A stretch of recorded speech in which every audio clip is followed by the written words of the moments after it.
বিটের হালুয়া করব। প্রথমে ঘি দিব, এরপরে কিছু সুজি দিব।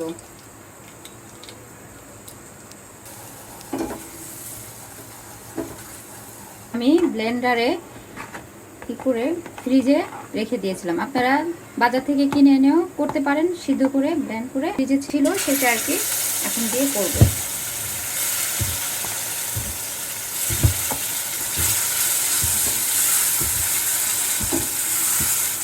কালার আসছে বিটের সাথে সুজিটা, এখন সুন্দর একটি কালার আসছে। মিষ্টিটা যার যা পছন্দ অনুযায়ী, কেউ মিষ্টি বেশি খায়, কেউ মিষ্টি কম খায়। আমি কম খেতে পছন্দ করি। আচ্ছা, অনেকে মিষ্টিতে লবণ পছন্দ করে না, আমি পছন্দ করি, তাই আমি সামান্য একটু লবণ দিলাম।